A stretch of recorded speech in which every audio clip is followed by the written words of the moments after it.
مجید سب سے افضل کتاب ہے. یہ ایسی کتاب ہے جس سے بڑی کتاب آج تک اللہ تعالیٰ نے نہ اتاری ہے اور نہ آئندہ کبھی اللہ تعالیٰ ایسی کتاب کو اتارے گا. آسمانی کتابیں جتنی بھی ہیں تمام کتابوں میں سب سے اعلیٰ اور افضل ہے. جس نبی پر یہ کتاب اتاری گئی وہ نبی تمام انبیاء کے سردار ہیں. تمام انبیاء میں اور تمام ہی بشر میں افضل اور اعلیٰ ہے. حضرت آدم علیہ نبینا علیہ السلام سے لے کر کے اللہ تعالیٰ نے نبیوں کا جو سلسلہ شروع کیا تھا اس سلسلے کو آقا مدنی تاجدار مدینہ جناب محمد رسول اللہ صلی اللہ علیہ وسلم کو یہ قرآن مجید عطا فرما کر اللہ تعالیٰ نے اس پر تکمیل فرما دی. اعلان فرمایا اليوم اکملت لکم دینکم واتممت علیکم نعمتی ورضیت لکم الاسلام دینا. اے نبی آج میں نے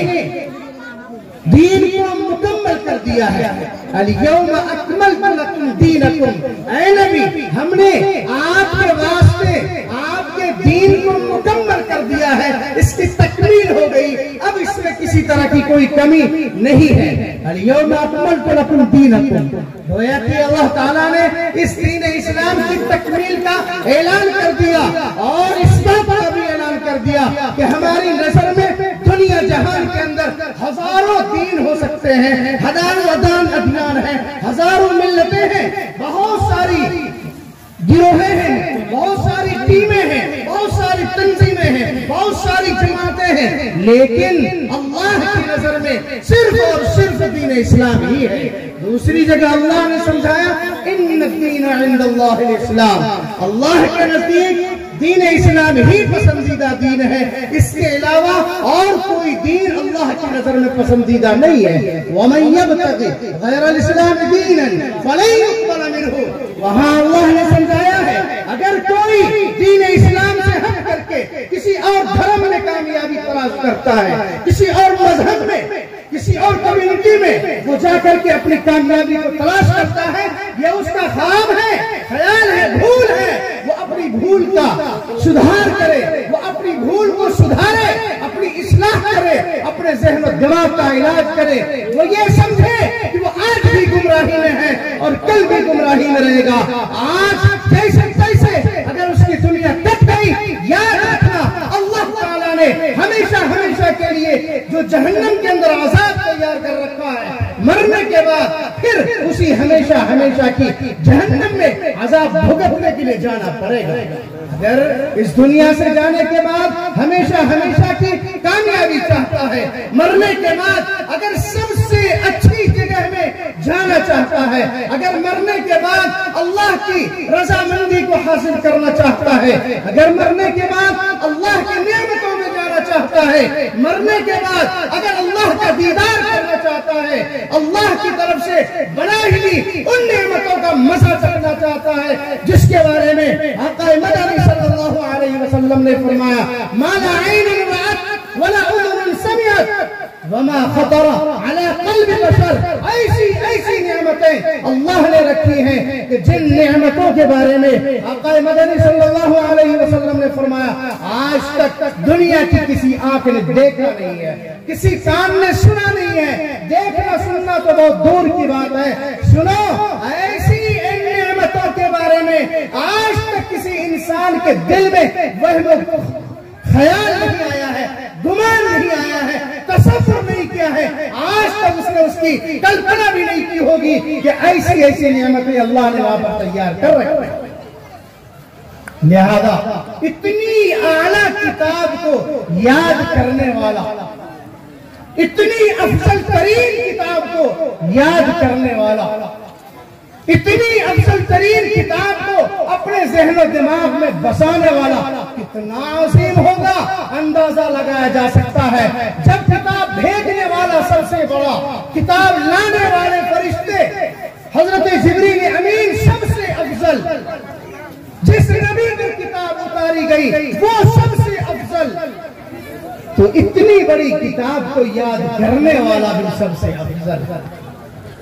ہم اس بات کو اپنے ذہن میں بٹھائیں یقین نہیں ہوتا ہے، 1000 مرتبہ اپنے آپ کو سمجھائیں کہ جس سینے میں قرآن ہے اللہ نے اس سینے کی عظمت کے لیے اتنا بڑا مقام رکھا ہے کہ جہنم کی آگ تو کیا، جہنم کا دھواں بھی اس کو ٹچ نہیں کر سکتا۔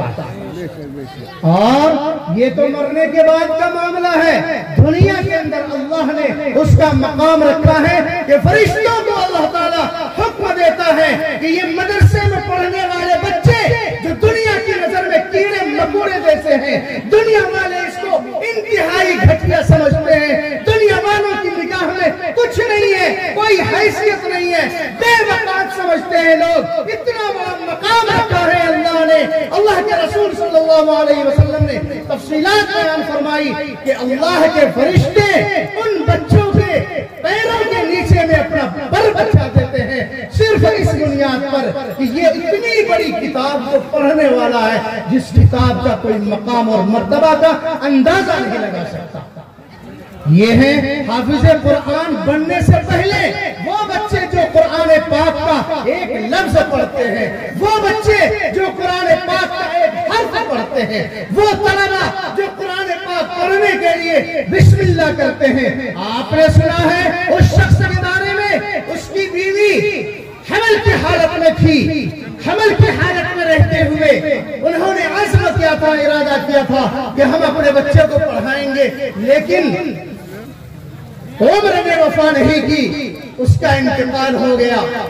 اس کے مرنے کے بعد گھر میں بچہ پیدا ہوتا ہے، جب بچہ بولنے کی عمر کو پہنچتا ہے تو اس کی بیوی مدرسے میں لا کر کے اس کو قرآن پاک کی تعلیم دینے کے لیے داخلہ کرا دیتی ہے۔ اتفاق سے وہ عزم کرنے والا، ارادہ کرنے والا، نیتیں کرنے والا آدمی گناہگار تھا، اللہ کا نافرمان بندہ تھا، جہنم کی آگ میں جل رہا تھا۔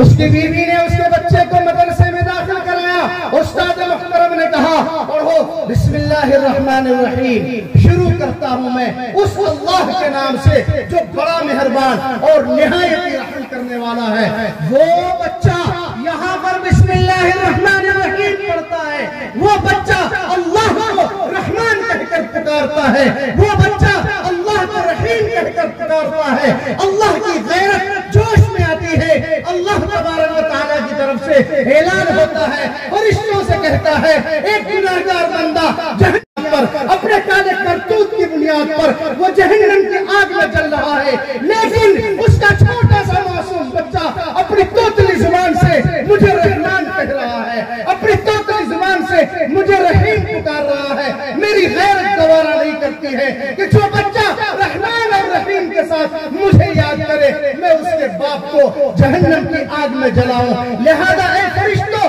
جاؤ اس بچے کے باپ کو جہنم کی آگ سے نکال کر جنت میں داخل کر دو۔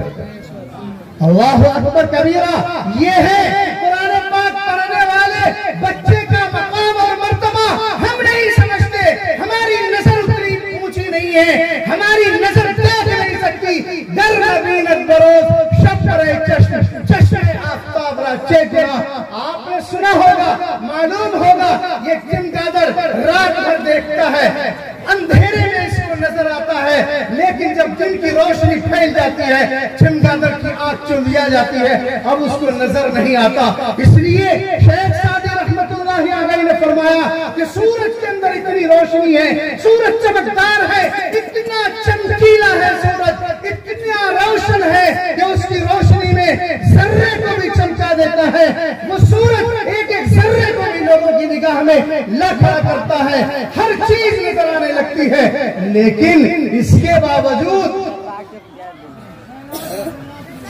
اس چمگادر کو کچھ نظر ہی نہیں آیا۔ اب بھلا بتاؤ، یہ چمگادر کو دن کے اندر روشنی میں کچھ نظر نہیں آتا تو یہ اس کی آنکھ کا قصور ہے، یہ اس کا اپنا قصور ہے، وہ سورج کے قصور کو ٹھہراتا ہے، یہ سورج کا اس میں کیا قصور ہے؟ لہذا میرے بھائی اور بزرگوں، اگر ہمارے دل میں خلل ہے، ہمارے دماغ میں فطور ہے، ہماری نظروں کا خلل ہے، ہماری نظروں میں کوتاہی ہے، ہم حافظ قرآن کے مقام اور مرتبہ کو نہیں سمجھ سکتے تو یہ آپ کا اپنا قصور ہے، حافظ قرآن کا کوئی قصور نہیں۔ حافظ قرآن کے بارے میں اللہ کے نبی صلی اللہ علیہ وسلم نے فرمایا من حفظ القرآن وعمل بما فيه، جس نے قرآن پاک کو یاد کیا، جس نے قرآن پاک کو پڑھا، جس نے قرآن پاک کو حفظ کیا، ایک ایک لفظ کو، ایک ایک حرف کو اپنے سینے میں بسایا، اپنے ذہن و دماغ میں اس نے ٹھہرایا، یاد کیا اس کو، وعمل بما فيه، اور قرآن پاک کی تعلیمات پر وہ عمل کر رہا ہے، تو اس کے ماں باپ کو آخرت کے قیامت میں، آخرت کی اس گھڑی میں، قیامت کی اس گھڑی میں جب کہ ساری کائنات کے لوگ جمع ہوں گے، سب لوگ ایک دوسرے کو دیکھ رہے ہوں گے، رش کر رہے ہوں گے، ایسے موقع سے حافظ قرآن کے ماں باپ کو سونا کا تاج پہنایا جائے گا، سورج سے بھی زیادہ چمکدار سونا کی پگڑی ہوگی اس کی، اللہ تعالیٰ اس کے ماں باپ کی دستار بندی کرے گا، سارے لوگ دیکھ کر رش کریں گے، پوچھیں گے یہ کون خوش نصیب ہے، اتنا بڑا مقام اللہ نے اسے کس بنیاد پر دیا ہے، آخر اس کا عمل کون سا تھا، کس عمل کی بنیاد پر اس کو یہ مقام مل رہا ہے۔ کہا جائے گا کہ دنیا کے اندر اس کے بچے نے قرآن پاک کو حفظ کیا ہے، یہ حافظ قرآن کے ماں باپ ہیں، حافظ قرآن کے ماں باپ کو اللہ تعالیٰ یہ بڑا اعزاز دے رہا ہے، یہ تمغہ دے رہا ہے، یہ سرٹیفکیٹ دے رہا ہے، یہ انعام دے کر کے اللہ تعالیٰ نواز رہا ہے۔ اللہ کے نبی صلی اللہ علیہ وسلم نے فرمایا فما ظنكم بالذي عمل بهذا، جب حافظ قرآن کے ماں باپ کو اتنا بڑا مقام مل رہا ہے، ذرا تصور تو کرو، ذرا سوچو تو صحیح، ارے دھیان تو لگاؤ، غور تو کرو، جب ماں باپ کا اتنا بڑا مقام ہو رہا ہے، ماں باپ کو اللہ تعالیٰ اتنا بڑا اعزاز دے رہا ہے، تو خود اس حافظ قرآن کو کتنا بڑا مقام دے گا جس نے قرآن پاک کو یاد کیا۔ اللہ کے نبی صلی اللہ علیہ وسلم نے ایک دوسری حدیث کے اندر فرمایا يقال لصاحب القرآن اقرأ وارتقي ورتل كما كنت ترتل في الدنيا، حافظ قرآن سے کہا جائے گا کہ تم قرآن پاک پڑھتے جاؤ اور جنت کے درجوں پر چڑھتے جاؤ، اور ٹھہر ٹھہر کر پڑھو، ورتل، ٹھہر ٹھہر کر پڑھو۔ حافظ قرآن سے اس دن اللہ تعالیٰ کہے گا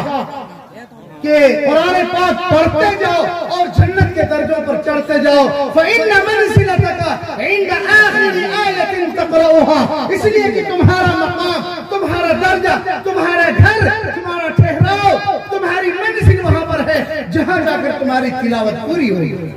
اور ایک طریقہ بھی اللہ تعالیٰ کی طرف سے بتلا دیا گیا ہے، رسول اللہ صلی اللہ علیہ وسلم نے نقل فرمایا کہ وَرَتِّلْ، ٹھہر ٹھہر کر پڑھو، اطمینان سے پڑھو، جلدی جلدی مت پڑھو، رک رک کر کے پڑھو، اطمینان سے مزہ لے لے کر کے پڑھو، جتنا اطمینان سے ٹھہر ٹھہر کر پڑھو گے اتنی دیر تک تمہاری تلاوت چلے گی، اور جتنی دیر تک تمہاری تلاوت چلے گی اتنی دور تمہاری منزل بھی ہوگی۔